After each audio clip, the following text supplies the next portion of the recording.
Good morning. Good morning, everybody. Welcome to an edition of Boston Concessions. I'm your host, Topher. It's been an ill-advised minute. I feel like I haven't been here. And it's true. I haven't been on. Life has basically taken me for like a crazy downward spiral.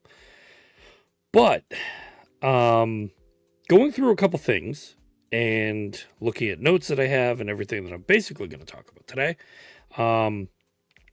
As much as I want to, I'm kind of going to ignore the Bruins. I'm going to ignore the Celtics, but I'm going to bring us to a, basically a little bit of an enjoyment having to deal with the Patriots.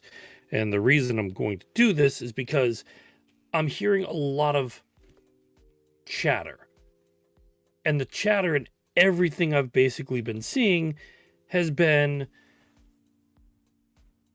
well, a lot about what the Patriots are going through.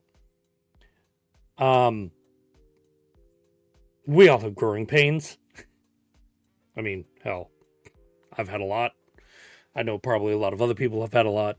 But tell me about these growing pains without telling me about growing pains.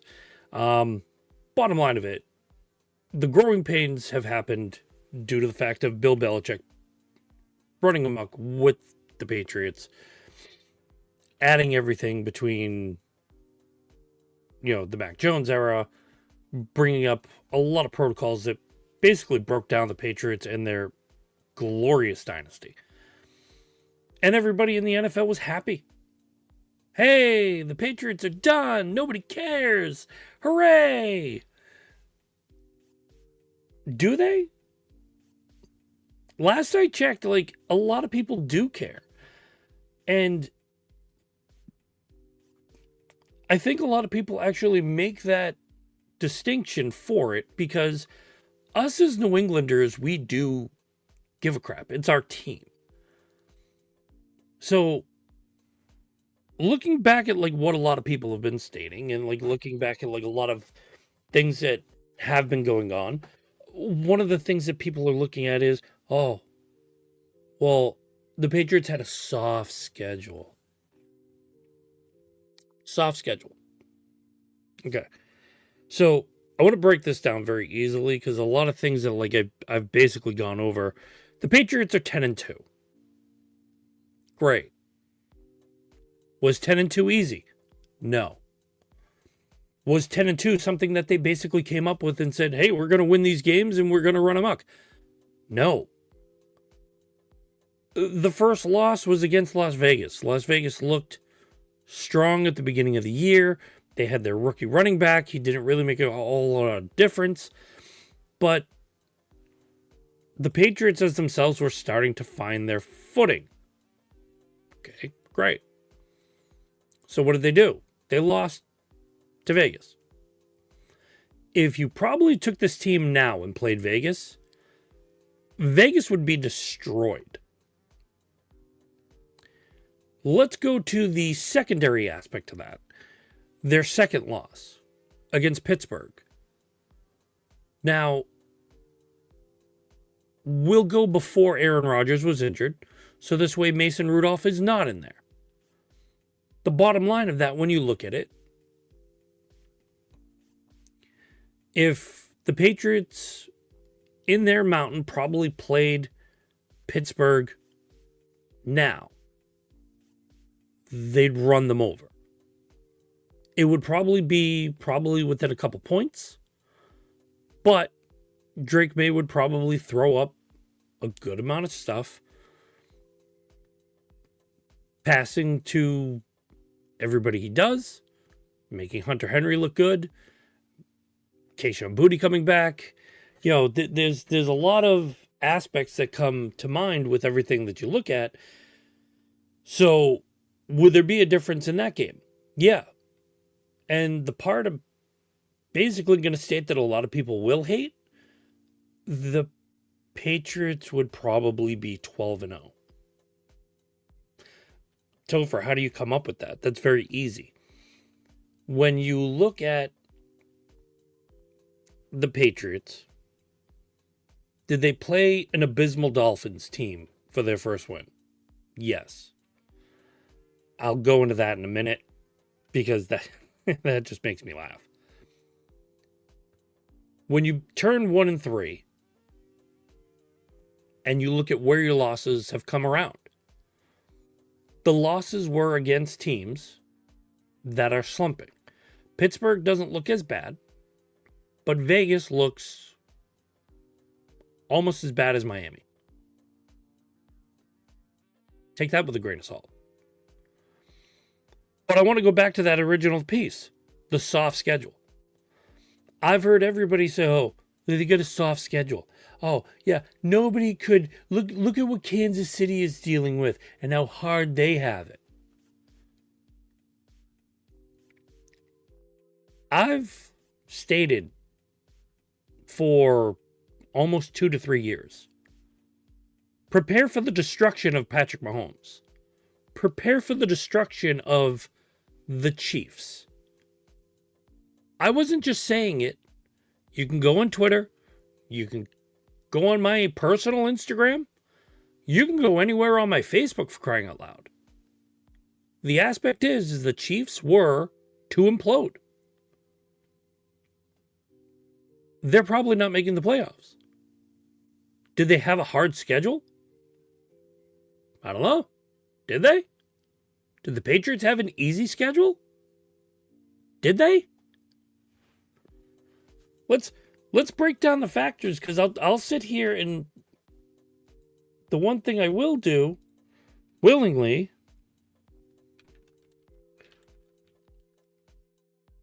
is I will look at the Patriots schedule for this year. Okay?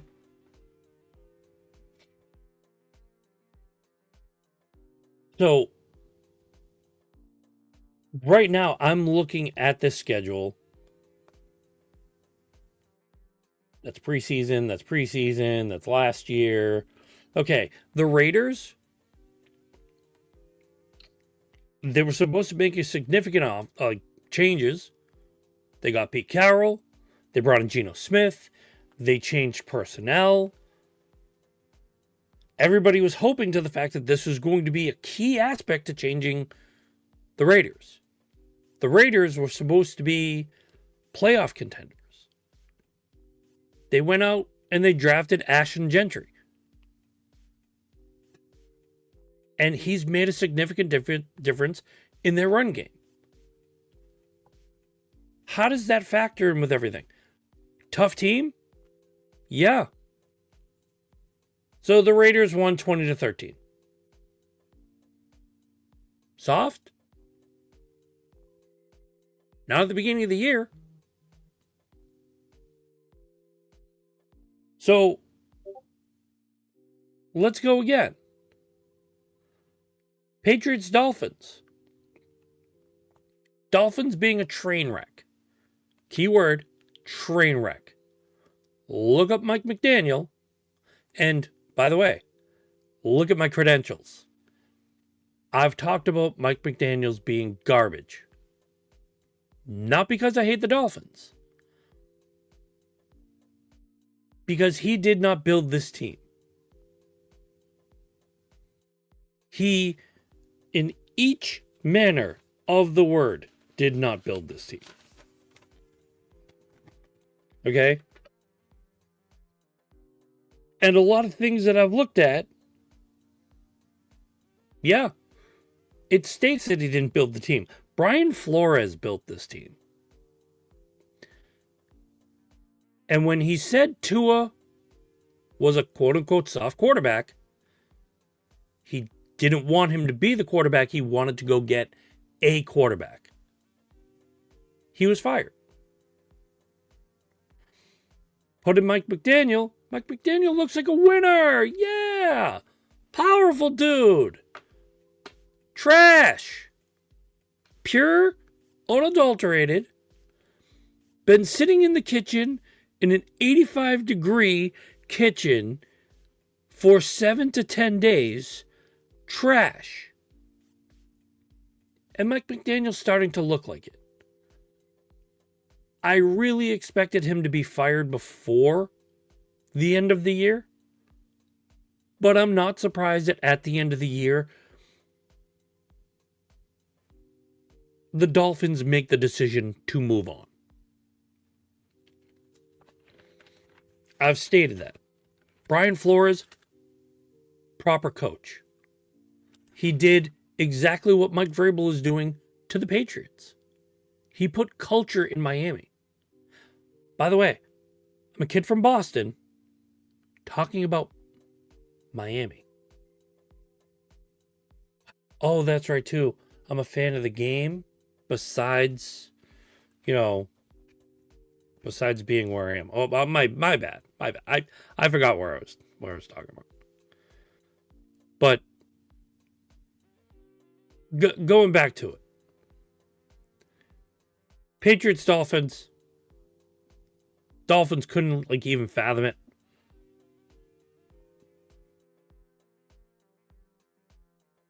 Yeah, they lost by what? 6? Okay. Wonderful. Patriots did something they haven't done in a while. They went to Miami. They got a win. Loved it. Hey, let's move on to the other one. Steelers, Patriots. Again, you're finding your footing. You're finding your methods. You're finding ways to do things. You're playing a Steelers defense that is pretty good.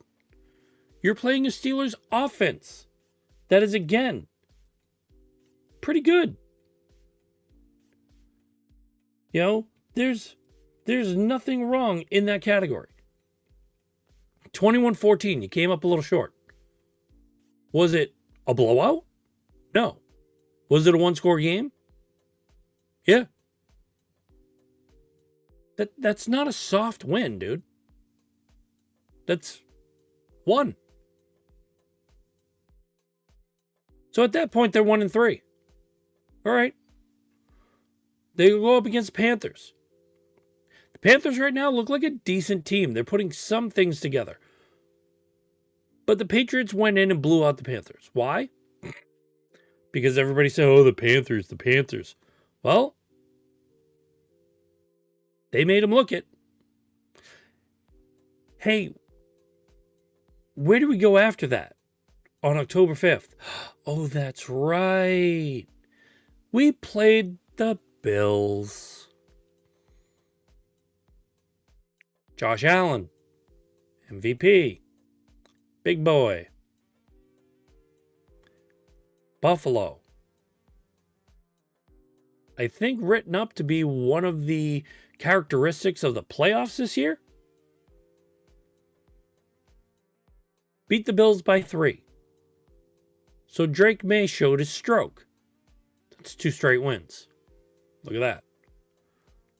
Patriots went in and played the Saints. Saints have a pretty decent defense, but they don't have it all together. Look at the team in general. You have players, you have certain personnel, you have certain things that make things work. And in this case, yes, the Saints put up 19 points. They were still 6 shy of tying and a touchdown of winning. Sorry. Patriots played the Titans. Again, Titans aren't horrible per se, but they have certain factors that make them weak. Like they're rebuilding, they're restructuring, they're doing certain things. Plus, this has probably been circled as a game where Mike Vrabel wanted to go in and make a statement. Can you blame Coach for that? No. 31-13. His defense did the job. Drake May got it done. Everybody did their part. Let's go to the Browns. Okay? Like one of the videos I love watching on TikTok. And we're the Cleveland Browns. That's right. They are. 32-13. Now, are they a good defensive team? Yeah. They have quarterbacks. They have running backs struggle. They have wide receivers that come up a little rough. Myles Garrett throwing 5 sacks, looking like a champion. But Patriots win? Yeah. Not bad. The game that everybody talked about. Oh, they're going to play the Falcons. They're going to lose. Okay. Let's play Michael Penix Jr. Sure. Played the Falcons. Drake London was in the game. Oh, you don't have everybody. Listen, things happen. You know, I'd love for it to be where it is and everybody came back to where they were supposed to be. Guess what? Patriots won by 1. It's still a win. And if you're saying it's soft when you play a quote-unquote playoff caliber team in the Falcons with Bijan Robinson, well, sorry, you still won by 1. Still going forward. The other challenge, the Buccaneers. Well, you're going into a well-coached team, well-defensive strategy, well-done offensive strategy.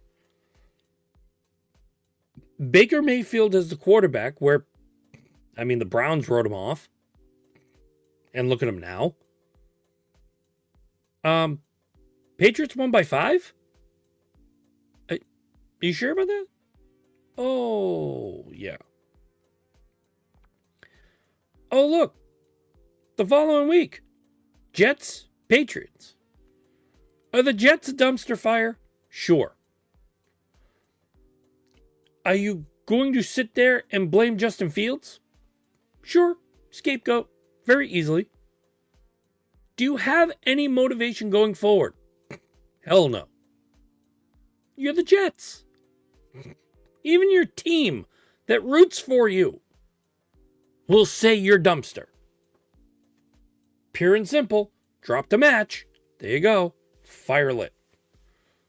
Okay? The worst part about it is when you probably light a match and drop it in a dumpster in New York, talking about the Jets, the flames are probably green. That's the sad part. But, hey, they went in, they played. Then you go into the Sunday. Or this past Sunday, I should say. Patriots, Bengals. Patriots won by 6. Was it great? No. Was it messy? Yeah. Should it have been there? No. Did the Patriots deserve to lose this game? In some ways, when they started, yes. Some of these teams, especially when I look at them, a lot of these teams are not in any which way, shape, or form bad teams. They sometimes have bad coaching. The personnel is not what it should be, but the talent is there. Or the talent is not there and they're coached wonderfully. But sometimes a team comes up short. So I thought of this when I'm sitting here writing my notes. How can a team have a soft schedule? Well, when the league puts everything together, do they sit there and go, oh yeah, they're going to be 0-5, they're going to be 0-7. This team is actually going to have no offense at all. The defense is going to be absolutely trash garbage, and nobody's really going to care. Is that ever said? No. Who in their fucking right mind sits there and goes, oh, we're going to give them the toughest schedule in the world. It's going to be like a cloud. Are you that brain dead? Looking at you for a minute. And anybody watching on YouTube, you're seeing to the fact I'm looking at my camera like, duh. But those watching on a podcast, you're probably figuring it out. How can somebody sit here and look at the Dolphins that are supposed to be properly coached, properly done as a team, well put together, Tyreek Hill, Jason Waddle, Tua Tagovailoa, our Crane, I believe that's how you pronounce his name, as the running back, the offensive line they have, the defensive prowess they have, the put together team. Should they have lost that game? No. Henceforth, why they only lost by 6. Go into the Steelers. They only lost by a touchdown. Do the math. The Raiders had a lucky damn game. Is it possible in the NFL? Yep. The Titans. Everybody expected Cam Ward to come out and do something, but the team is not well put together. They got rid of a coach of the year, for crying out loud. They got rid of the guy that got them to the playoffs. Where did you expect them to be? Mars? Or on vacation? I guess you can vacation to Mars? Would you want to?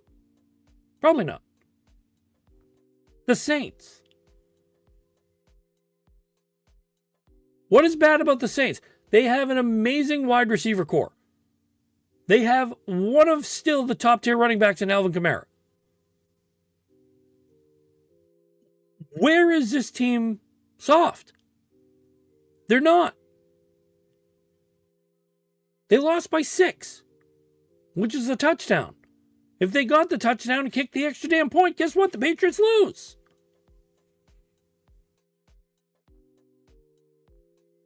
The Cleveland Browns. Yes, I love that kid. The Cleveland Browns, 32-13. Sure, Myles Garrett got his sacks. Yes, Shedeur Sanders was not playing, which probably wouldn't have even made a lick of difference. And I'll get into that in a minute. Okay, great. Falcons, Patriots. Again, only one.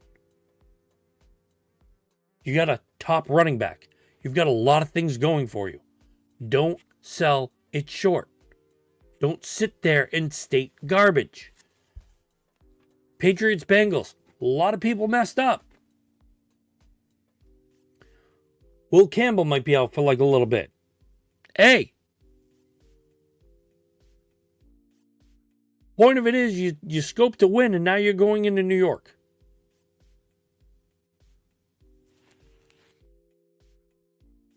Look. The bottom line of what I look at, okay? The Patriots went out and got Mike Vrabel. Do we know that? Yes. You got Stephon Diggs. What did people think Stephon Diggs was going to be? Well, they thought he was going to be a shell of himself. The problem is that when Vrabel was hired, people still expected the Patriots to throw up mediocre numbers. Did they expect Drake May to be in the MVP category? No. Talk to anybody who was watching the preseason. Okay? The Giants destroying the Patriots. The Patriots just scoping out a win against the Vikings. Destroying the Commanders, which is another team. You know, if the Commanders were on the schedule, it would be a soft team again. Because they don't have Jaden Daniels. They don't have this. Then everybody playing them. What? The Commanders were supposed to be the front runners to go to the Super Bowl and win. Jaden Daniels is showing second-year jitters, injuries. I don't want to say it reminds me of RG3, because I'm hoping not. I like Jaden Daniels. Great quarterback. But this is a guy who led you to the promised land. And again, this is a preseason game. What are you looking at? For real.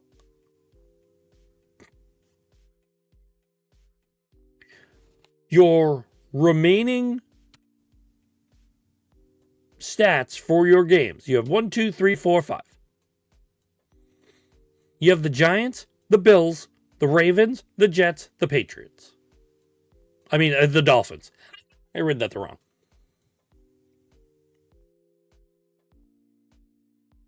The Giants, they have quarterback issues. Who the hell knows what they're going to do?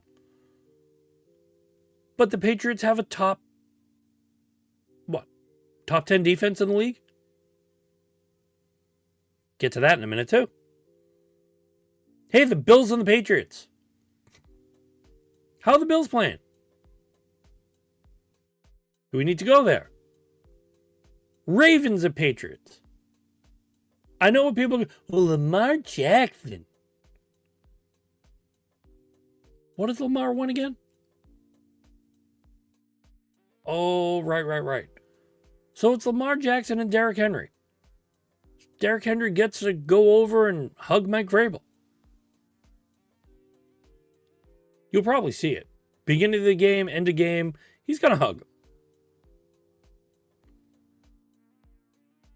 Patriots, Jets, I don't even have to talk about that. Dolphins, Patriots, I don't care if the Dolphins are on like a little win streak. Again, I'm not talking about that. So you're looking at 1, 2, 3 more wins, which will put them at 13, and 2 possibilities. Here's the scary part that nobody wants to like even think about. What if the Patriots win their next 5? Now they're 15-2.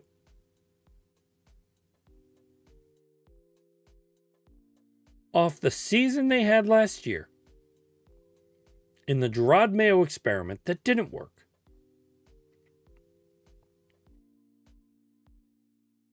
How is this team different? It's simple.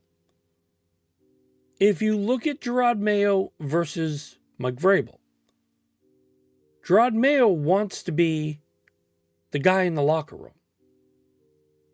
He wants to be their friend. He wants to be their confidant. He wants to be that guy that holds their hand, makes things wonderful. He's not any of that. Mike Vrabel wants to hold people accountable. He doesn't care. He wants to be that coach that's there for you, but he also wants to help you succeed. He's had those stepping stones. He's done it. And a lot of people, when Mike Vrabel was coming around to being the coach, what was one of the things that people looked at? Oh, well, Mike Vrabel being the coach, that's bad. Why? He became the coach of Tennessee.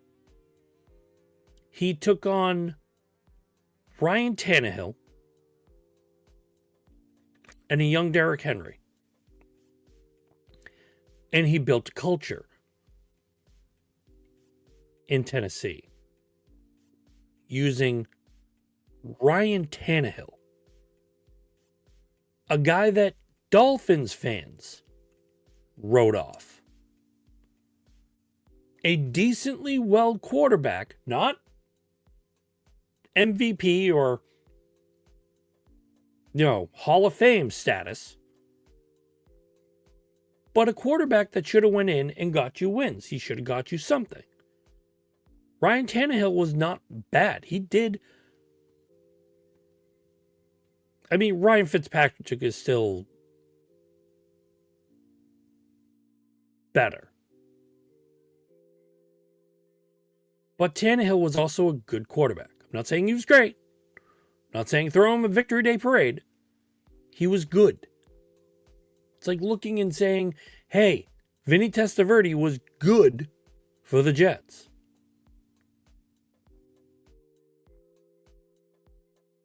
Exactly.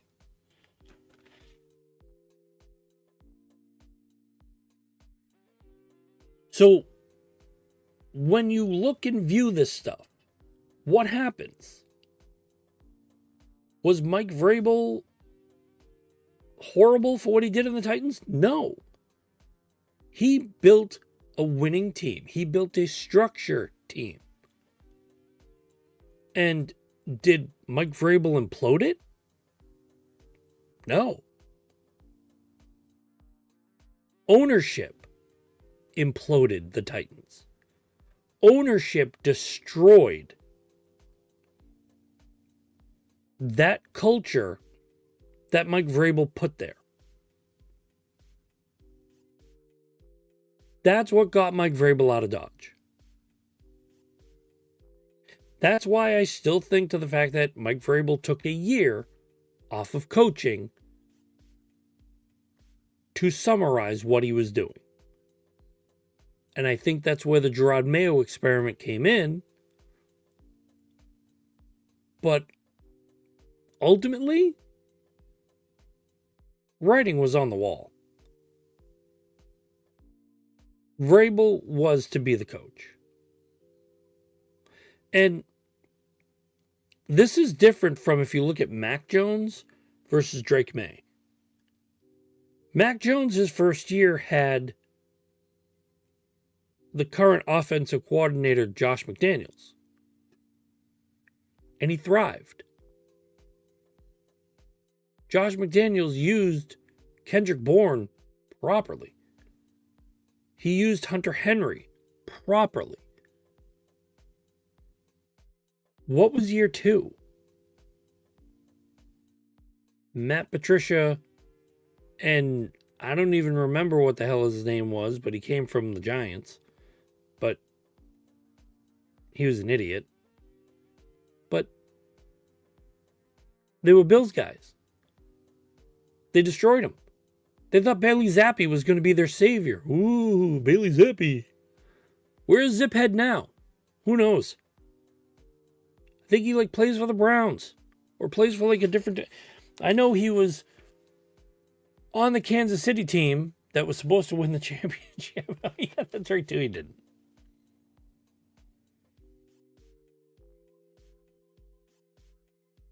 Don't sit here and tell me this Patriots team is soft. They've all gone through perseverance. But the question I have here is what makes this team strong? Coaching.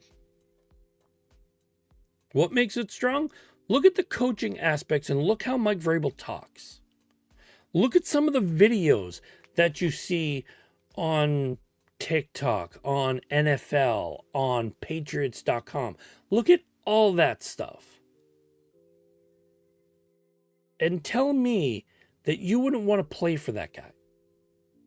Tell me if Mike Vrabel came in, if you were having a horrible time, down in the dumps, needed to figure out life, needed to figure out things going on, needed to build yourself up with confidence and everything in between. Okay? Mike Vrabel coming in and being that guy. Your life wouldn't get better? Your life wouldn't turn around? He'd ride you in a more proper manner to give you the benefit of the doubt, to give you everything you want and then some. That's Mike Vrabel. That's the coach.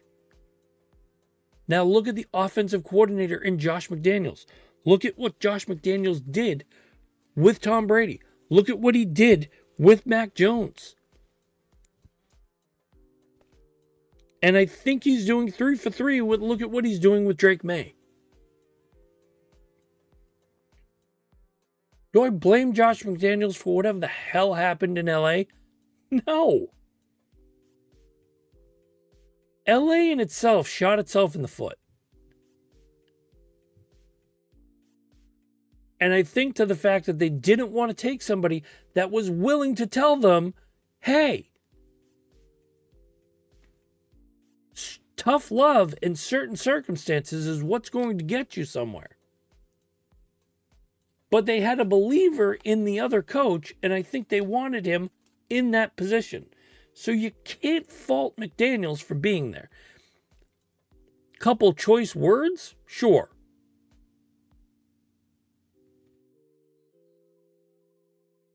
But I'm not going to sit there and say to the fact that that was all McDaniels. Sorry.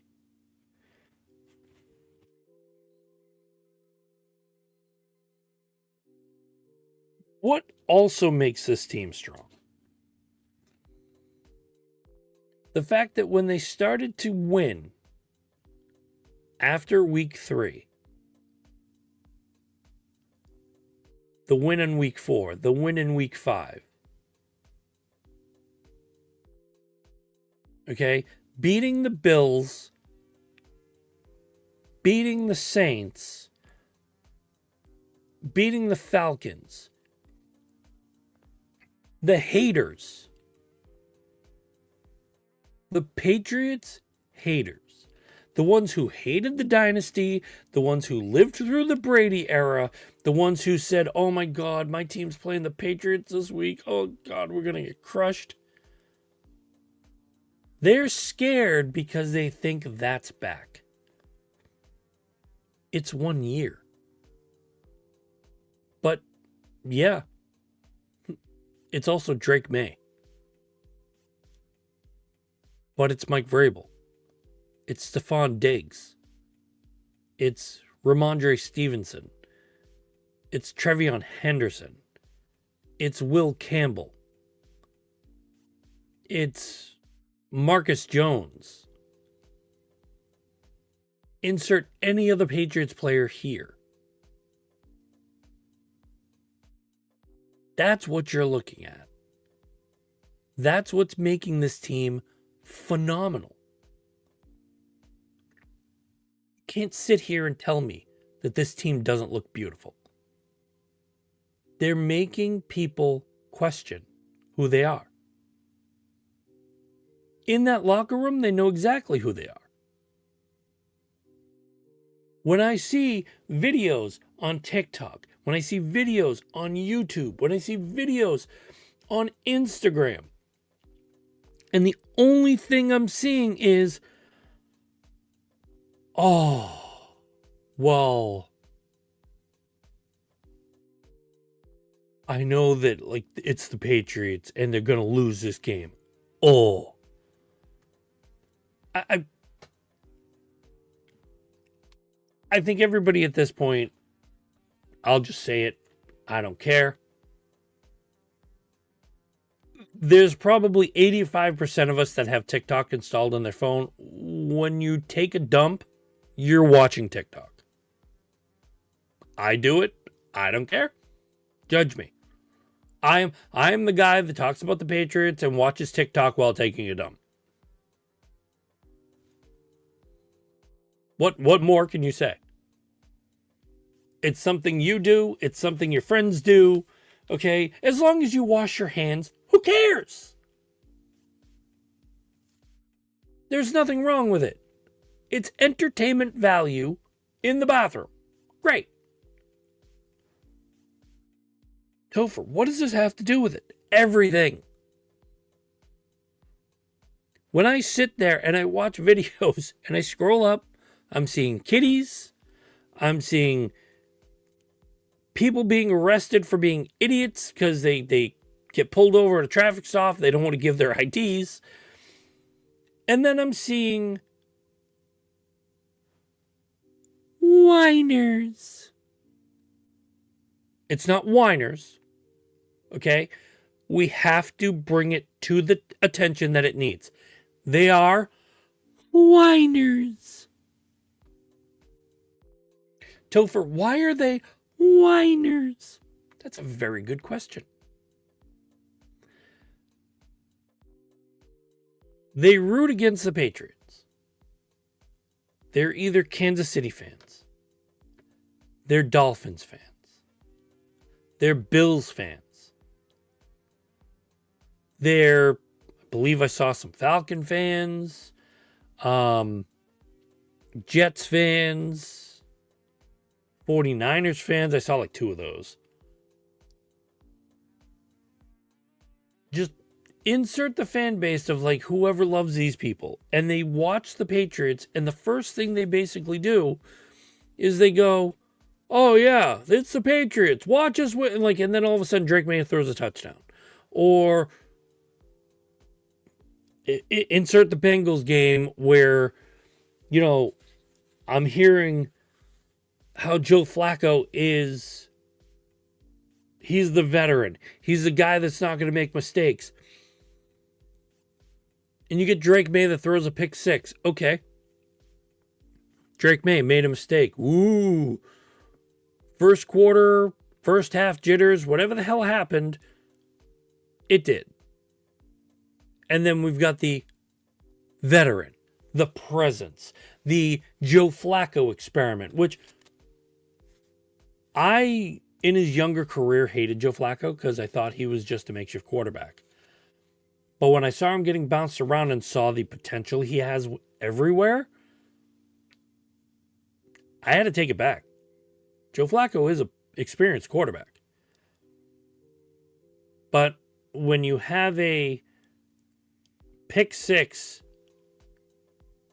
from Marcus Jones because the veteran was supposed to read the presence right, and Marcus Jones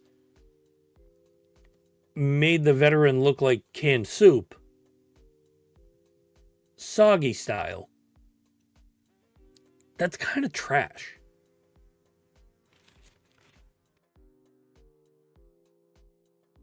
Everybody wants to give pumping rainbows to what it is. And Drake May came out, and the offense came out in the second half and showed exactly who they were. Mind you,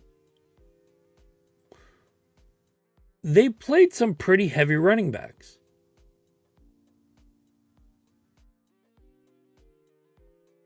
And the only person to break 100 yards as a running back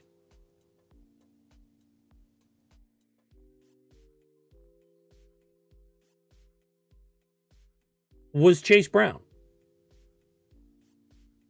I can look at all the games, and I'm looking at it right now. Chase Brown had 107 yards. He is the only person this year against the Patriots to have over, we'll say 60 yards. Because a lot of them don't even sniff 100.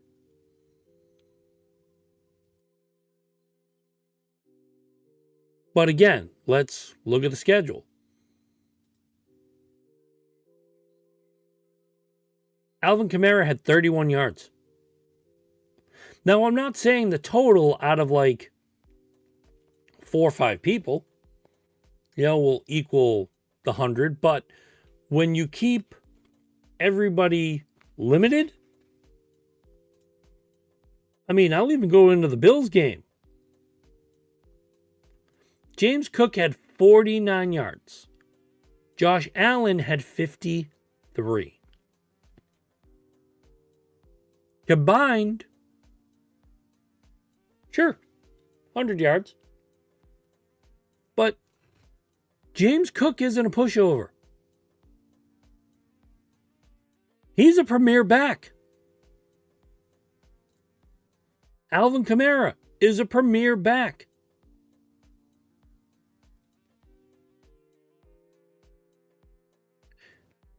Bijan Robinson, I've seen him run over defenses like crazy. Make them look stupid. Leave their jockey strap at the 20-yard line while he's downfield. 46 yards.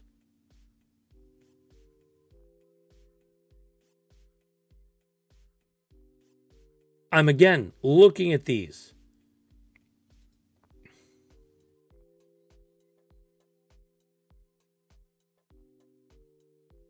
Devon Achane for the Dolphins, 30 yards. Malik Washington, 23.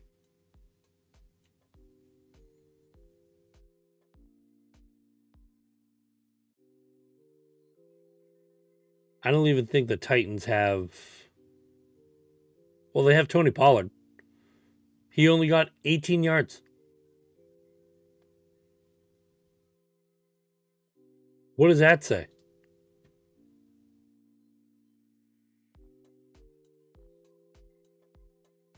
Breece Hall for the Jets. And Breece Hall is pretty damn good. 58 yards.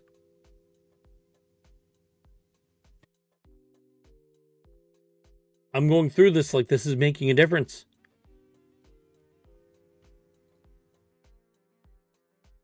Buccaneers, Sean Tucker, who's had some pretty decent games. And Rachaad White. Well, Sean Tucker had 53 yards.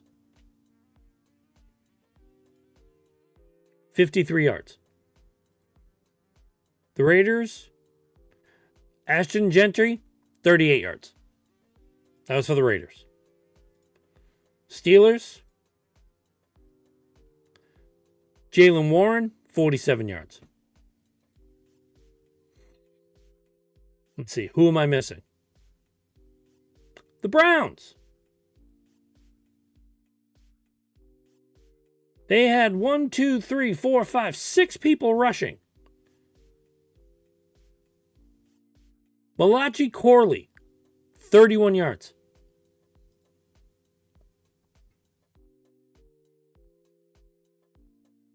Panthers.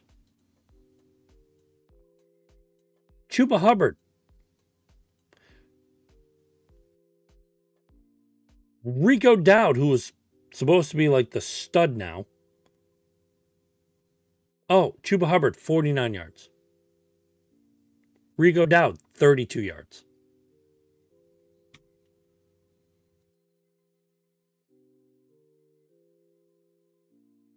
You're stopping the run game. You're taking the run game out and you're making these guys pass. What do you think that does to offenses? What do you think that does to defenses? What do you think it does to the game? You're going in there and dictating how you're controlling everything by shutting down the run. That's a way to win. But what is the coach doing? He's not only telling you how to play and giving you the tools to utilize, but in this grand scheme of things, is believing in you, giving you positive tools. That culture is warm, inviting, and everybody drinks the Kool-Aid. But is it just Mike Vrabel? No. What is ESPN saying? What is NFL.com saying? Hell, let's look locally. What's the Boston Herald saying? What is Channel 5 saying? What's Fox Sports saying? Stefon Diggs is probably one of the most upended people to take on working with the wide receivers and believe in them, motivate them, make them better players. He is branching off. He is making a partnership with Drake May. He is making a partnership with Mike Vrabel. He is being a role model. Anybody, by the way, notice where CJ Stroud is? Anyone? CJ Stroud is non-existent right now. He might even be injured. But CJ Stroud disappeared when Diggs left. What does that say to you? If he's injured, it screams 30 times more. But think of that aspect. He started to go downhill when Diggs got injured. But you also have the buildup and the presence of Stefon Diggs on the sidelines. so you can be a motivator while injured. It's possible.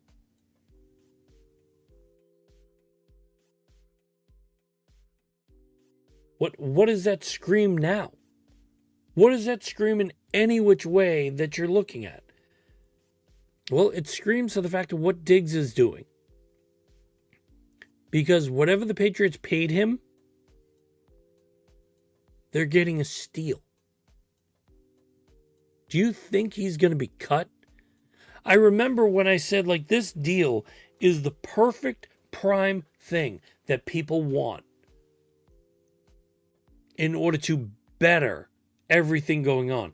And the one thing I was met with was, no, this is going to be horrible. People are going to complain about this. He's going to be dropped before the season because he's not going to be able to cut it. He's not going to make the team.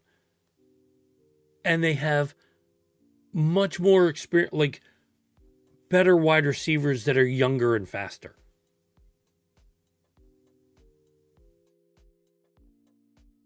I love how when I review a lot of things, people look at strength as one thing.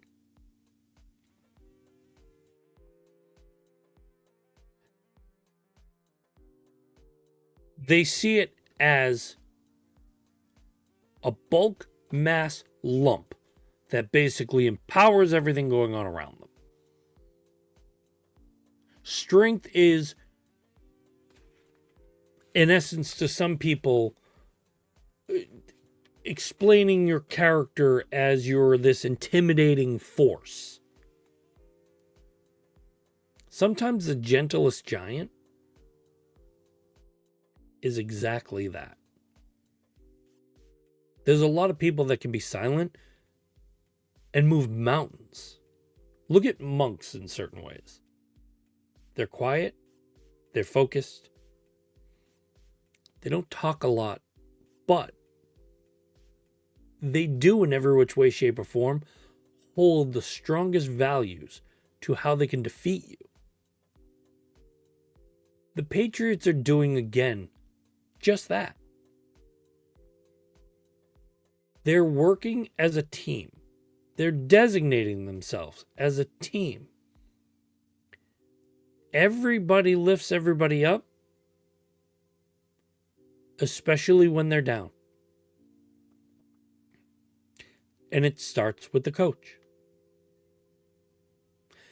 That was what, especially during press conference of Gerard Mayo and how he carried himself,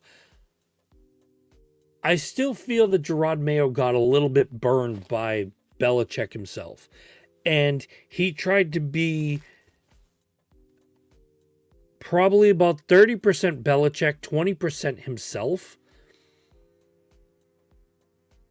And then 50% what the Patriots fan base wanted, with the support of his team.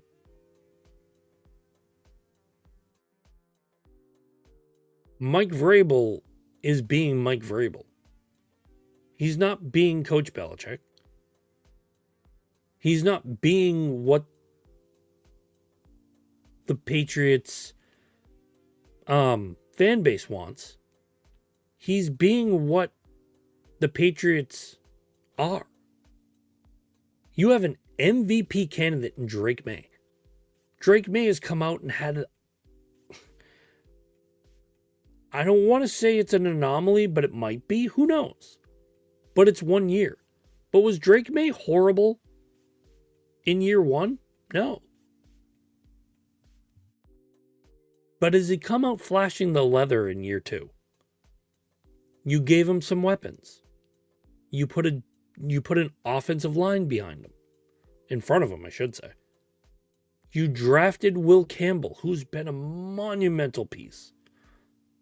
And his injury stirs questions. Is the offensive line going to be able to hold and protect Drake Maye properly? There was an excerpt in the game when I was watching it. One of the comments was, when Drake Maye was scrambling, the comment behind the color analyst was not a lot of people draw to this portion of his game. If you don't know Drake Maye can scramble, you don't know football. Drake Maye was scrambling in North Carolina. Drake Maye was scrambling in high school. This is a part of his game. Not only to the fact that he can move, but he moves around and is becoming a long ball assassin. Why? Because he has over 50% accuracy of throwing the long ball.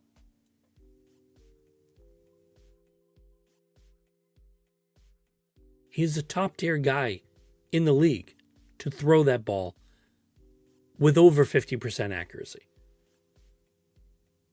He's not just doing it to do it. He does it. And he's making mistakes. We're human. But his calculated mistakes are what are making this team a little bit more fundamental and also fun to watch. He's more or less the quarterback that you want to lead the team because he's making everything he's doing effortlessly. Like it's a symphony.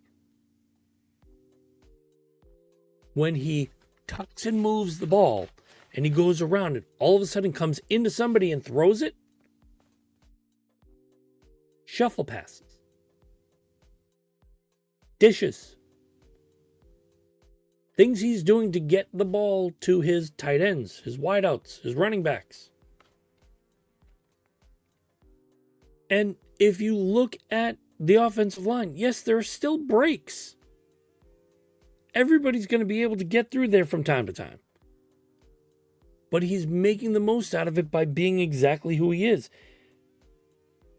He's being a quarterback that is leading the team. And nobody can say to the fact he's not making mistakes. There's always going to be mistakes. Matt Stafford right now is probably one of the other guys who's the runner-up with Drake Maye in the MVP candidate conversation. What was funny, I think it was like week 6. Oops. I think it was week 6 or week 7. If anybody heard that, don't worry. Everything's fine. Week 6 or week 7, I'm looking at so much of Drake Maye talk being the MVP. Matt Stafford being the MVP. Baker Mayfield being the MVP.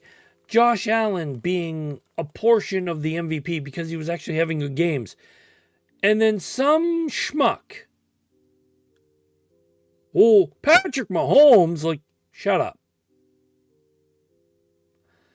Patrick Mahomes is not having an MVP season.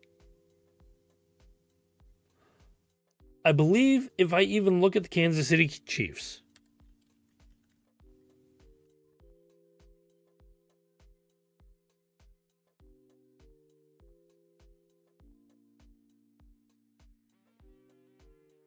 they're third in the AFC West.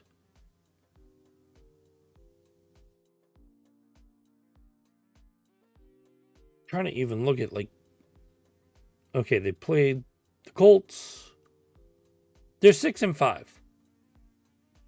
So they finally broke over the hump of being, like, they're over a 500 team now.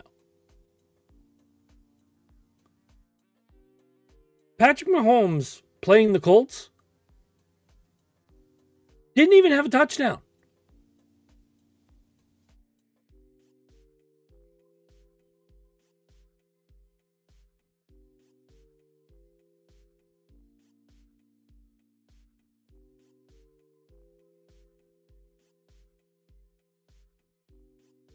Oh, wow.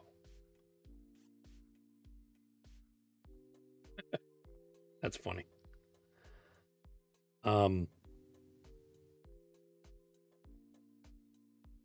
It's a shame. Because Patrick Mahomes was 29 for 46, 352 yards. Had an interception. Didn't have a passing touchdown. So he was good to move the ball around.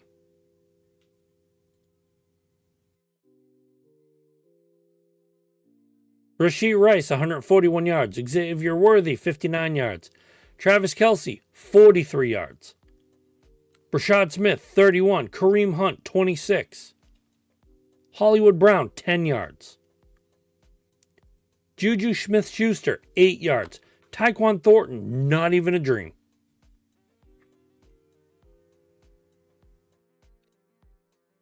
That in itself, not only are you playing the Colts, who are 8-3, who they themselves are having a monumental year. Daniel Jones, 2 touchdowns, no interceptions, not even sacked. Had 181 yards. That's great.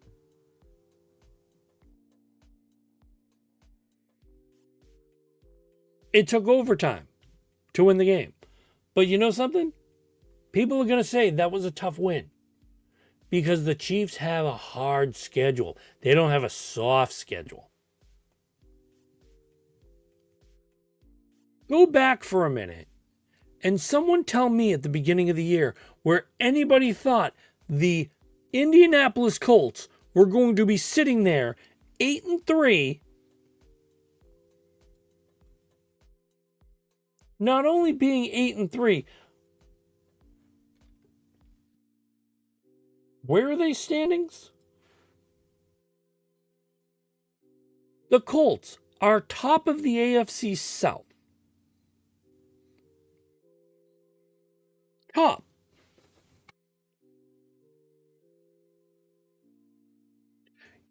You want to tell me that the Colts, being the top team, they have a better record than the Ravens, better record than the Steelers, better record than the Bills, the Dolphins. They have a better record than the Chargers.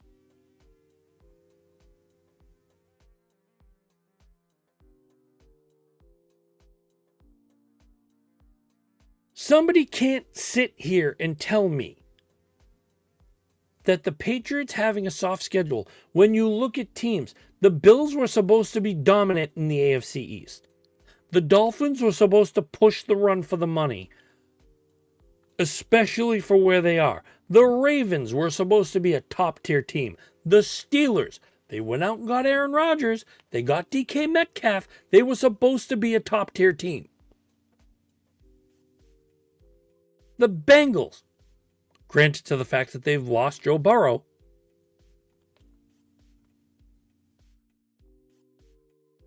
the Jaguars were supposed to be the team of teams. The Chargers, well, they're 7-4. The Broncos are 9-2. Did anybody expect the Broncos to be a powerhouse with Bo Nix behind them? No. Nobody sit here and tell me that there is a soft schedule made for anybody. Because I'll tell you one thing that'll shut you up instantly. You ready? People, the sports fanatics. It can't be a soft schedule when everybody starts 0-0. Before preseason, 0-0. When the season starts before the first game is played, 0-0. Does anybody know how the team's going to act? No. Tell me abnormalities right now. Did anybody predict that Drake May and Bo Nix would have premier seasons? No. Were they going to be good? Yes. Were they going to blow their expectations out of the water? Well, people that basically sniff their jockey itch, yeah. The Bills, dominant team? Yes, they're dominant. Hey, by the way, where were the Kansas City Chiefs supposed to be this year? They were supposed to be on the mountaintop, getting ready to come back from loss against the Eagles.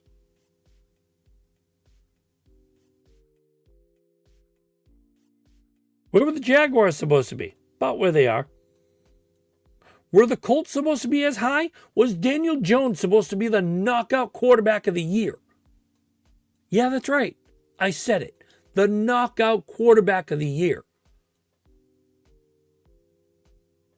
Daniel Jones, and someone can quote me later on, Daniel Jones, according to people, when he played for the Giants, he was a fart. A fart. Wet, dry, either way, he was a fart on the groundkeeper's pants. That's what people in New York thought about Daniel Jones. Daniel Jones is now in Indy. And he's having a season. It's amazing what the right proper etiquette can do for you. Commanders, same thing. Supposed to be the king of kings. Well, when your prince gets sidelined,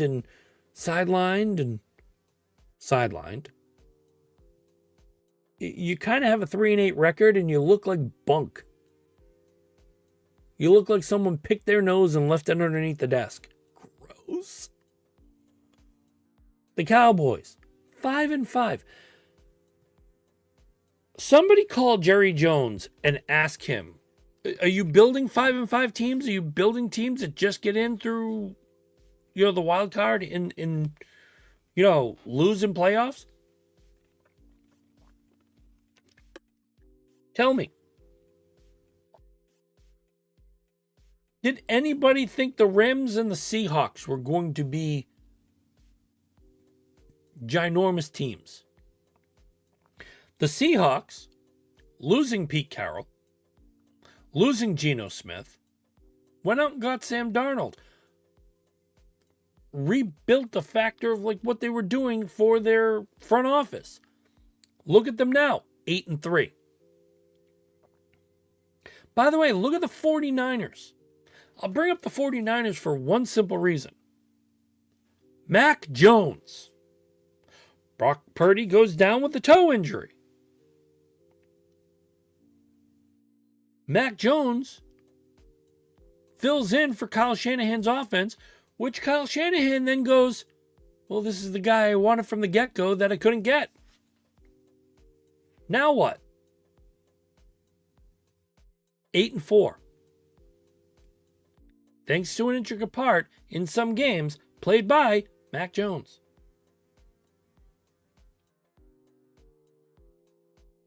The Buccaneers, 6-5. But they're a tough team. They are. The Vikings were supposed to be J.J. McCarthy coming out of nowhere, showing what he's got. He's sniffing the bottom. The Bears, I know they're coached well, but I don't buy the Kool-Aid into the Bears. I don't buy Caleb Williams. I don't. Bo Nix, I'm a believer in. I will believe in Bo Nix. Jaden Daniels, we've seen it. Drake May, I don't need to say anything.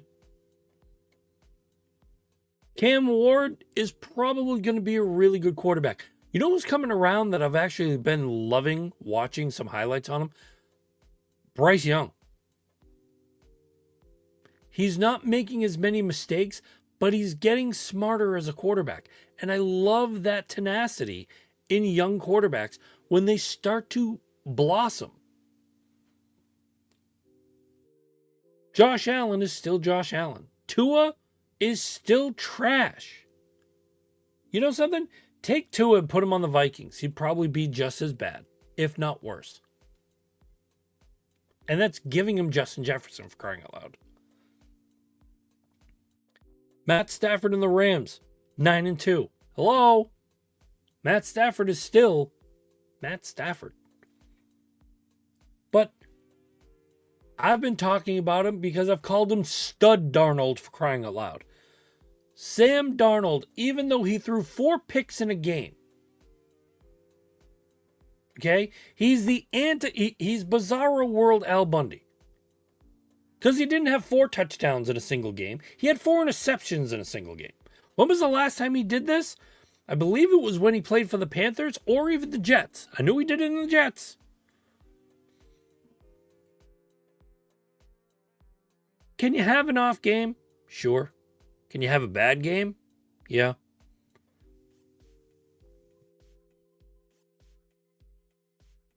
But looking at that schedule, that's where it's at. But again, going back to my initial point, because I've basically broken down teams that are thriving in certain adjustments with what they're doing. People who watch their teams. And if you notice, I'm not sitting here talking about the Patriots right now. I'm talking about the NFL as a whole. There are people who watch their teams, and they watch a monumental amount of strength, and they watch what they see as a structure base of what their team is going to be. The Chiefs think to the fact that they are untouchable. Well, between last year's crumble in the Super Bowl to this year's team kind of showing up 50-50, something's breaking down. That is not invincible. This is a team that should be jockeying for position with the Bills. They should be on top. The Colts should not be above them. The Broncos shouldn't be above them. And a lot of people sit there and, oh, it's Bizarro World. Yeah, no kidding. But again, everybody talked up the Raiders. Where are they? 2-9. Everybody talked up the Steelers for what they did. 6-5. This goes back to bringing the Patriots back on the table for a minute. This goes into the coach, the culture, the commitment, the 3 C's of being that team. Anybody who's anybody can literally sit there and say, we're going to be better. Show it on the field. Maybe it's Andy Reid. Maybe he needs to go into the sunset. That's 50-50. Patrick Mahomes is starting to see a decline. Called it. Sorry. It's this year. But it's the second time he's gone to a Super Bowl and lost. Who did he do it to first? Brady.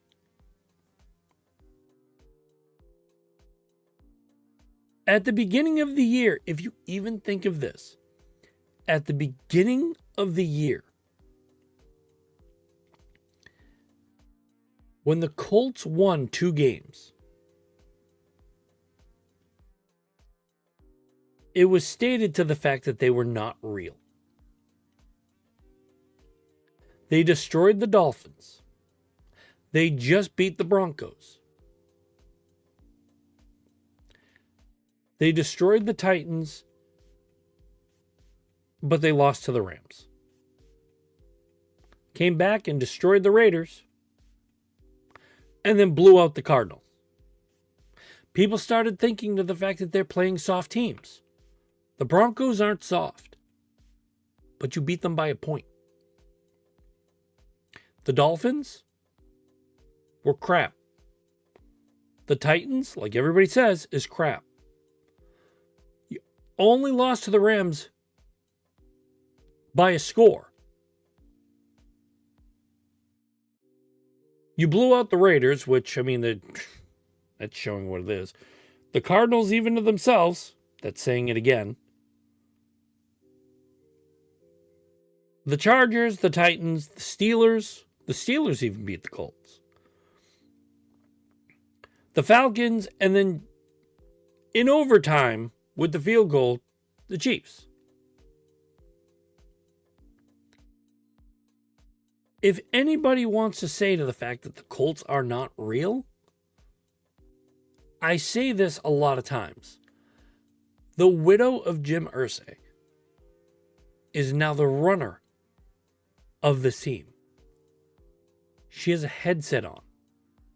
She's in on practices. She's in on games. She is down there listening to everything everybody is saying.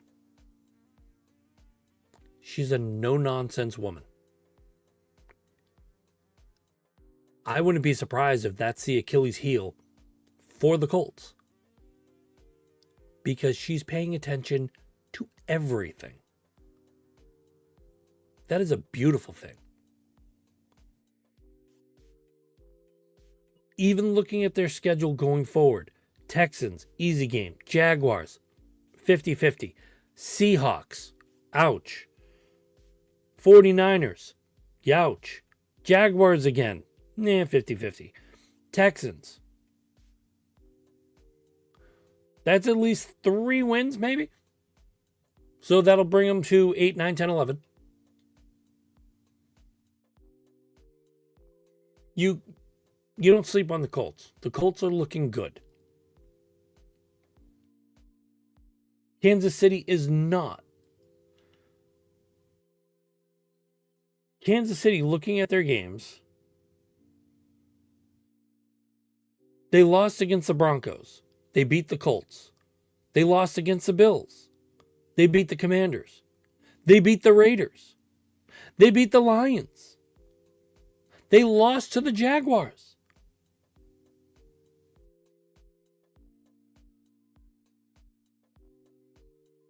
Okay, Lamar Jackson did play in this game.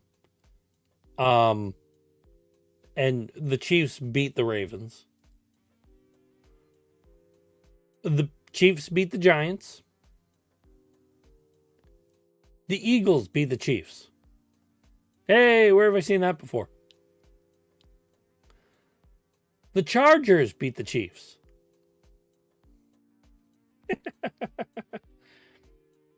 This is textbook 101 of things you can be looking at and going, oh, that's lovely.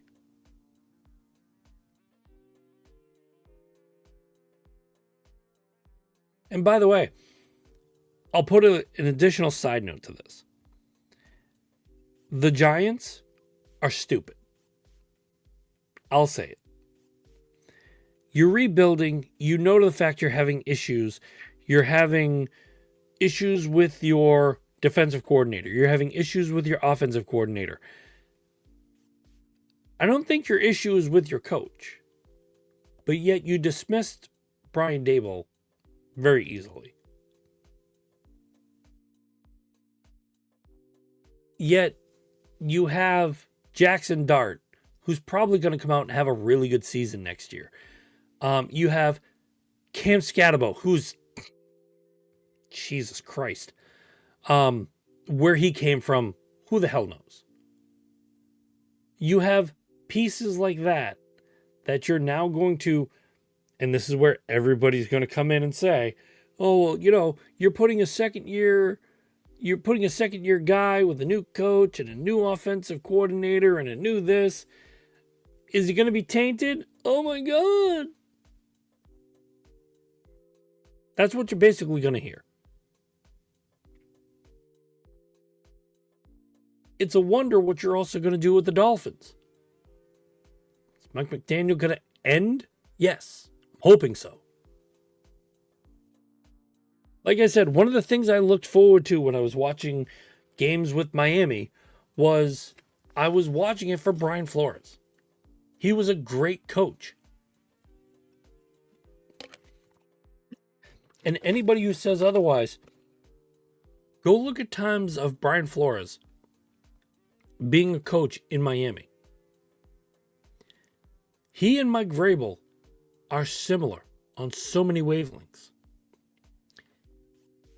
And he's one of the guys to come out of the Belichick coaching tree and have a positive influence on a team.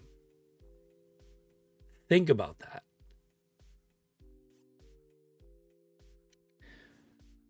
He had winning seasons, I believe back to back in Miami. He built the culture that Mike McDaniel took over for. He built the presidencies for the roster to be where they were, to go forward for the Dolphins for multiple years. Only to lose it because he wanted to get rid of Tua. Could you imagine if, now picture this, Miami, 3 years ago. I know, I just Golden Girls to everybody. I don't care. Could you imagine if you did get rid of Tua Tagovailoa and you had 2 more wins on your docket and made the playoffs?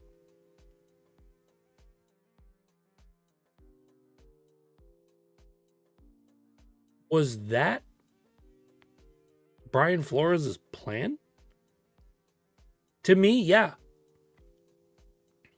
Taking Tua away would have taken away the concussion protocols, would have taken care of probably some of the injuries, would have taken care of a lot of things that Tua does that you wouldn't have to rely on Tyreek Hill as much, Jason Waddle so much. You could utilize tight ends. You could utilize a lot of other pieces, your wide receivers, in a more pressing manner. But you're spreading the field. That now makes everybody a target. So you take the double team off of Waddle. You take the double team off Hill. That makes it dangerous. The Miami Dolphins were probably something you could put together and make it magical. But they decided to get rid of their coach.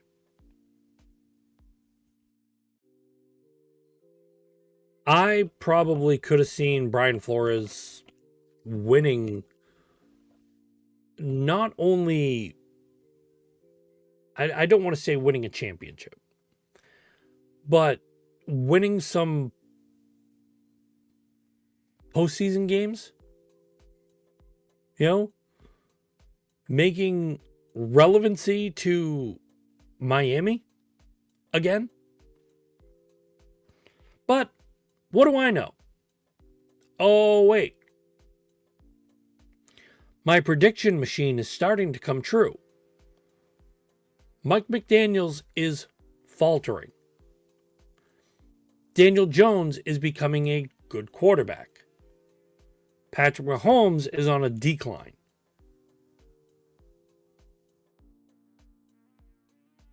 Did I say all that? Why, yes, I did. I did say all that. It's amazing what somebody says and things that start to come to fruition.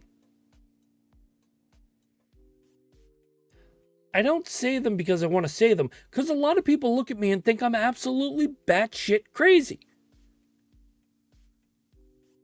I'm not going to lie, they're right. But gut, instinct, intuition doesn't make me crazy when a lot of things that I'm saying aren't just because I want to say it. Yeah, Patrick Mahomes had probably something that Brady did not have. A star-studded, all-star caliber team built around him that made him win. And now that the pieces to the kingdom are starting to come down, this year you're seeing where the Chiefs are left. Is Trevor Lawrence a good quarterback? No. Is he good? Sure. Is he good for fantasy? Sure. You know, I'm one who also believed in Mac Jones and looked at the systems he's in. And maybe it's true. Anybody who goes into Kyle Shanahan's offense is going to succeed. But there's something about the way Mac Jones executes in that manner. And by the way, having a Mac Jones-Kendrick Bourne relationship in San Francisco means to the fact that something was working in New England before Tweedledee and Tweedledum took over and ruined the offense. Because what did they do with Kendrick Bourne? They sat him. What did they do to Drake May? They watered him down. Because they wanted Zippy. Zippy Zap. Where everybody screamed, "Oh, give us Bailey Zappi! Give us Bailey Zappi!" You mean the interception machine? Bailey Zappi was not anything anybody was wondering, but you heard people scream about him. Of course, he was a fad. He was the Kool-Aid that everybody started to drink. Because your coaches did not believe in Mac Jones. Mac Jones wanted to succeed. He didn't want to fail. But you put him on a pedestal to fail. Your coaches put him on a pedestal to fail.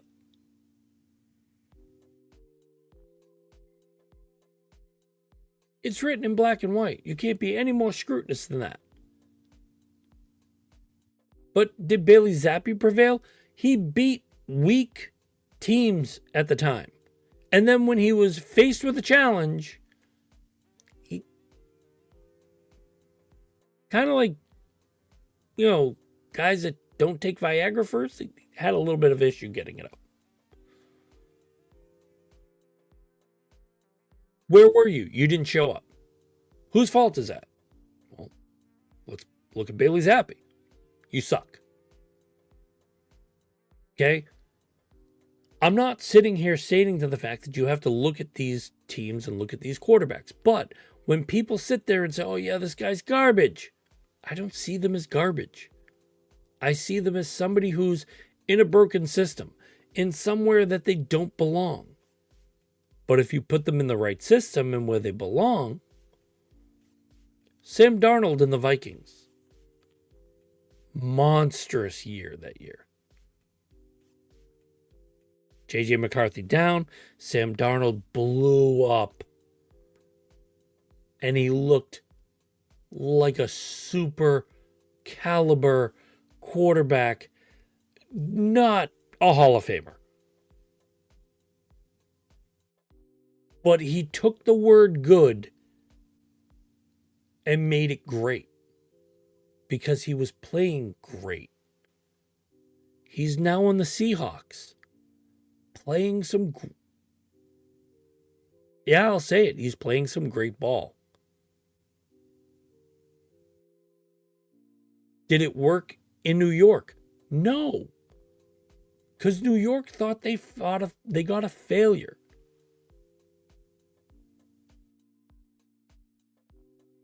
What did they do? I think I said this, at one point.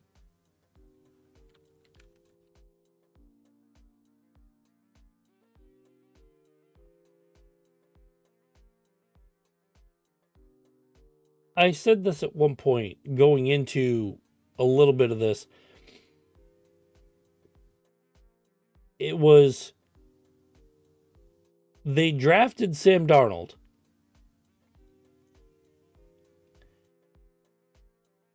And from 2018 to 2020, he was supposed to be he was supposed to be the guy. Okay? Like, he was supposed to be the everything. The brand new Chad Pennington, supposed to bring the Jets to the promised land.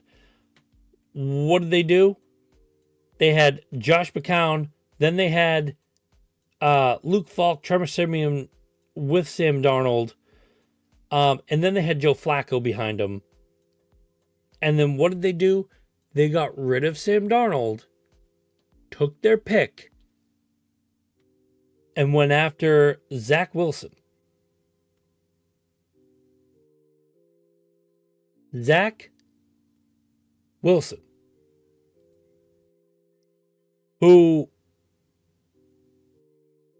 he is a quarterback for the Miami Dolphins.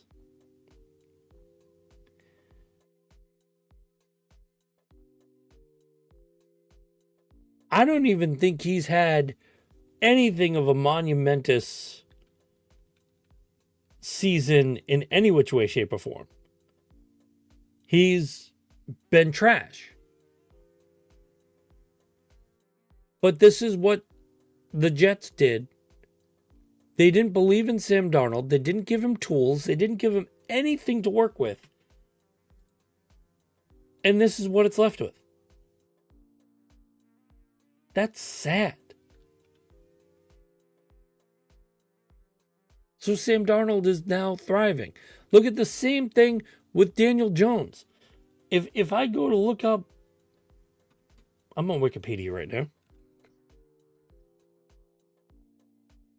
You also have to excuse me because I don't have anybody else to do this with me. It's just me.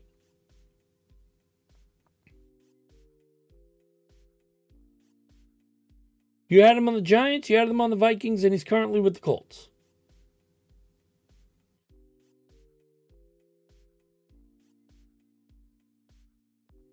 He had a winning season in 22, 9-6-1. And right now he's 8-2. He had 3,000 yards his first year. Close to 3,000 yards in 2020. 3,200 yards in 22.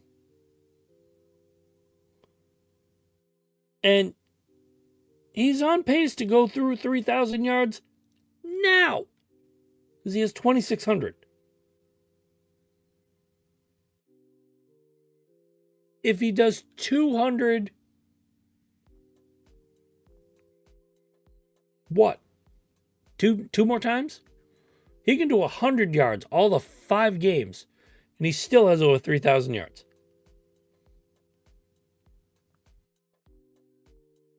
His first year, even though he was 3-9, he had 24 touchdowns. He also had a monumental amount of fumbles. He had 19. But this is everything he's done. His rating his first year was 87.7. In 22, 92.5. But then you see where the Giants went. 23, they went to 1-5. Under Daniel Jones. They went 2-8 because he played 10 games. So you're seeing the drop. Can he do it? 2022 says so. 2019 says so. 2025 says so. These are things when you look at people, what can they do? Let's go back to the Patriots. What can Mike Vrabel do for you? It's very easy. create a culture, create a winning environment, create stability, and create an atmosphere where people want to play again. That is the fear that the NFL has right now with the New England Patriots. This is year one of the Mike Vrabel experiment. People should be fearful of year two. They should again be monumentally feared in year three. Because it doesn't just go down. If you take Stephon Diggs out, the culture is adapted. It is in Drake Maye. He is the heart and soul of the team right now. You are adding Kayshon Boutte, Trevion Henderson, and everybody else that is a part of that locker room.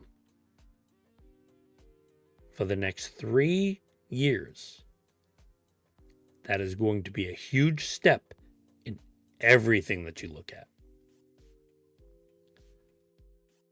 That is what you want to see. That is why the NFL, that's why NFL fans, other team fans are sitting there watching Patriot videos. Go on TikTok. Go on, just Google fans watching Patriots games. They love when teams score against the Patriots first. They love when Drake Maye throws a pick. Drake Maye gets sacked. Guys drop the ball. Things don't happen. But watch them get bent out of shape when Drake Maye throws a perfect bomb downfield. Watch them have an attitude problem because Trevion Henderson blew coverage and went right down the field for a score. Not once, but twice. Watch them as they see Hunter Henry get touchdown after touchdown or come up on a fourth down drive. Not a fourth down drive, a fourth down conversion. Watch them get the third down conversion. Watch them have a wide open Patriot and Drake Maye scrambling in the pocket throws a perfect pass right to them. Of course the NFL is scared. Be a fan of the other team. Wouldn't you be?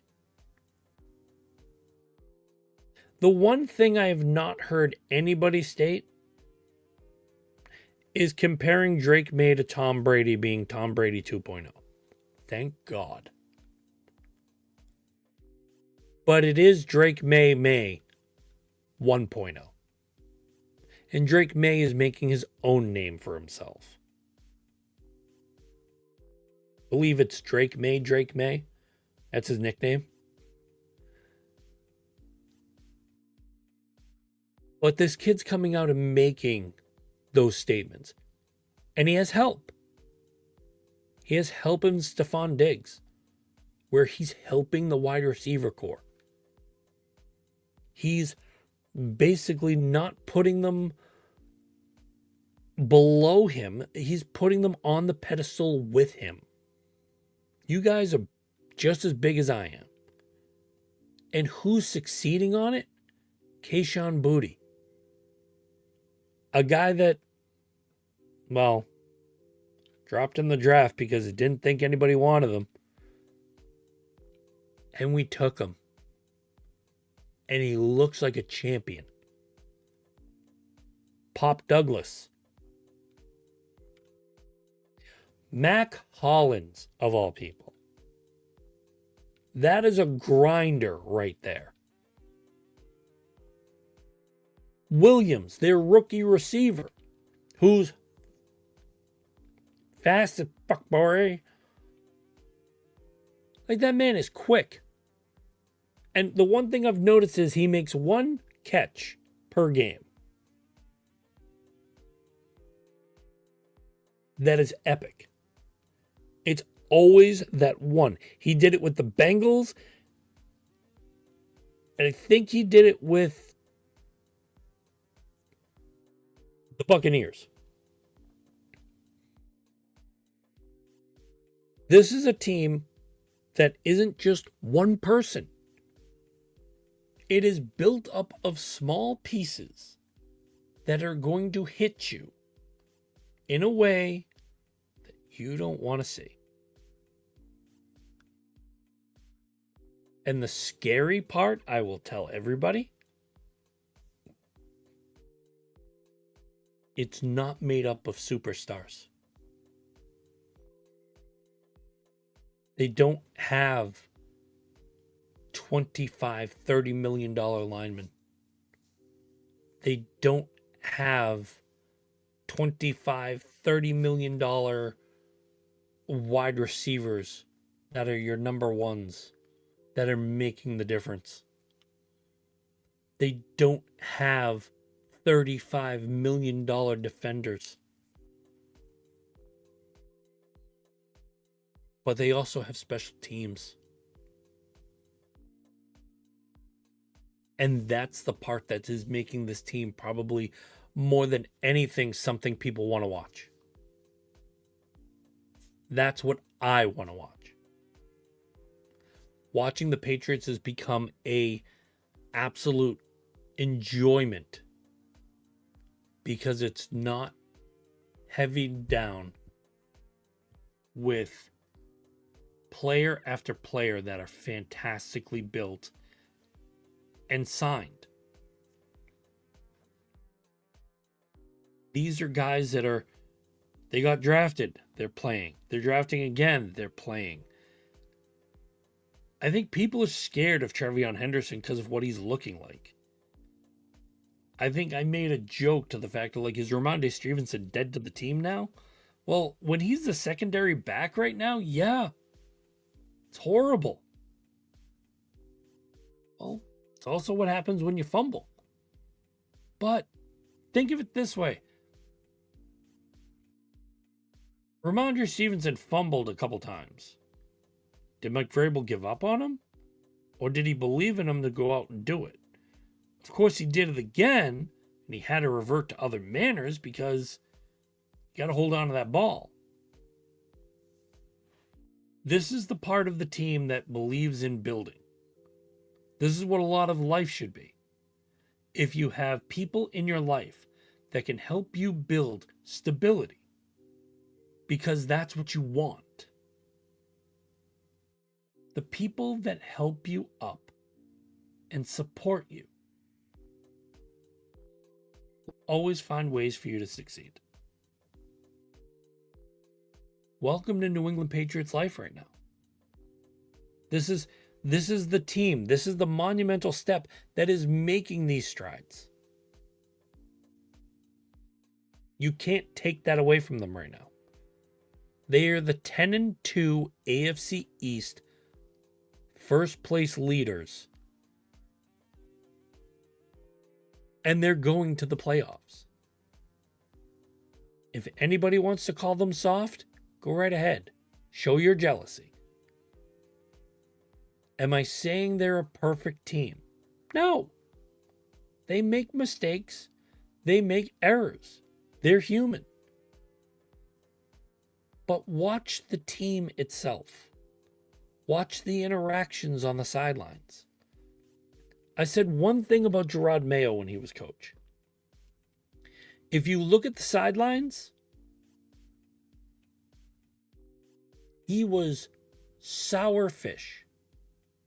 Even during good plays, he looked like a poor man's Bill Belichick. And I say that because when you break it down, he's younger and he's taking strides from Bill Belichick trying to be 2.0 when he shouldn't have. He had more of his game than he had his own game. He was trying to find his identity as a coach. It didn't work. I think Robert knew it. I think Jonathan knew it. The players knew it. Gerard knew it. But watch a game back to back. If you have a dual monitor, put one game from last year and one game from this year and watch the sidelines. Even watch a win. Gerard Mayo's body language. What spewed out of his lips was one thing. His body language screamed an entirely different aspect.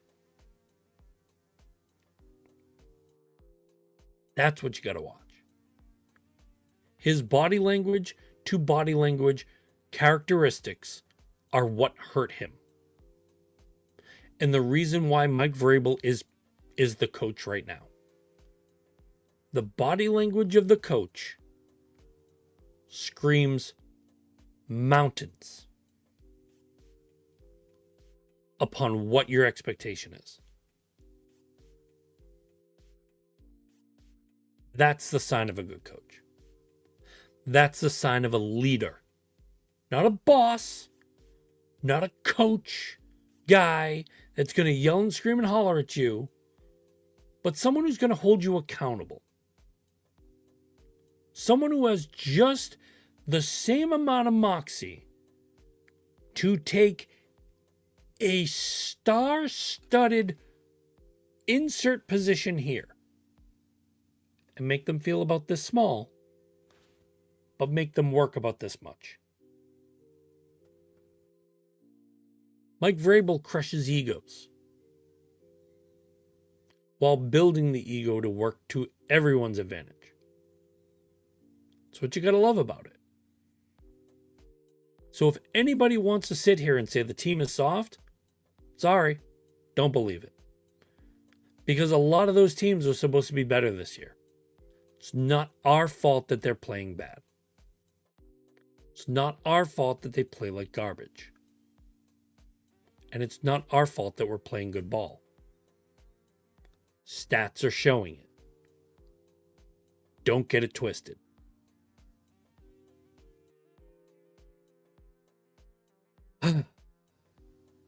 I was supposed to do this for an hour, by the way. 48 minutes extra is... I think it's just been like so much of a time away that I just didn't know what to do. And when I'm looking at a lot of these things, and I'm looking at other teams and what they're growing, what they're doing, I've had this built up.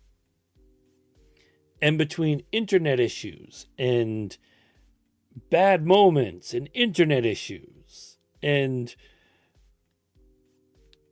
you ever have a moment where you just don't want to get out of a chair and do what you're supposed to? Having those moments. It's like, ugh.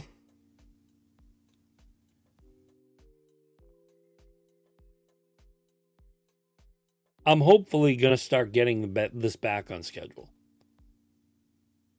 But I'm also going to do a couple different things. If you noticed also, you can go on YouTube.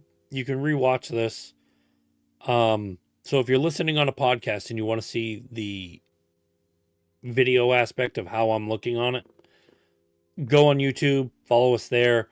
I also went live on X. It's my first time doing that. I guess also I did it on YouTube, and not YouTube, Instagram, and you can only be live on Instagram for an hour, but then you have to reset it. It's like, oh. So I think at some point I got to take a 5-minute break, reset that, and get it back to where it needs to be, or just make sure my videos are an hour. Oh, but in all seriousness, I'm hoping that anybody does watch this. If you're an absolute Patriot hater, do yourself a favor. Just watch the games. Watch the sideline. Watch the body language. Watch the aspects. So anybody wants to say that where this team is succeeding right now, it's not that they're playing soft teams. It's their chemistry is blowing everybody out of the water, which is what you want. I can understand that. What about you? But I think I've taken up a lot of people's time and everything like that from here. So I'm basically going to call it a night because it's almost 3:30. This will be live soon at some point in the morning. So thank you all for listening. Please share. Let people know how I'm doing. If I'm doing something horrible, something crazy, something that you don't like, we've got a SpeakPipe. You can find us at Boston Concessions on SpeakPipe. Don't burp into the damn thing. Okay? I've had like multiple people do weak burps. Listen, I'm a fan of burps, bodily functions, and everything like that. I'll tell you, over the past couple days, I've also been sick where I scared my cat out of the room because I farted way too loud. And also, I didn't have broccoli, but oh my God, it bombed. So did my cat leave the room? Sure. Stuff like that. I'm going to laugh. I'll be okay with it. I'll even put your burp on the friggin' air if it's gold. But when you give me trash, don't give me trash. And then when you continue doing it, thinking of the fact you're getting better at it, you're not. I just don't care when a troll walks in with bleh. I think one of them was even like, I think it was like an 8-year-old kid that just wasn't sure how to control his muscles in order to create that right burp that you want in every moment. It's like, yeah. Oh, it's like trash. But go give us love. I'm going to come back. Drake May for MVP. And Mike Vrabel, Coach of the Year. Care what anybody says. That man is by far 9 out of 10 can't compete to the fact that he's Coach of the Year with everything he's taking on. This is the team that was also supposed to be in a quote-unquote rebuild. They were supposed to be at least a little better than what they were. 6-win team tops. They've +4 on their wins right now. They're already better than what they were last year. Personnel coaching explains it. Like I said, body language. It's all within what you look at. And look at me. I'm showing perfectly good body language for how I feel right now because I just did a wonderful video. And a lot of people go, yeah, you suck. That's fine. Just because I said no to you. But if I'm not back on, I'll probably be back on Monday, Sunday night maybe. So everybody have a wonderful Thanksgiving. Spend it with your loved ones. Spend it with family. Spend it with the ones you care about. And give thanks to everything around you. From all of us here at Boston Concessions, which is basically just me and my largeness. We are, of course, Boston Concessions. We are an SSBN podcast. We are brought to you by the boys from Small State Big Network. Those beautiful bastards that are the Rhode Island favorites. And also to our wonderful man, Gilly.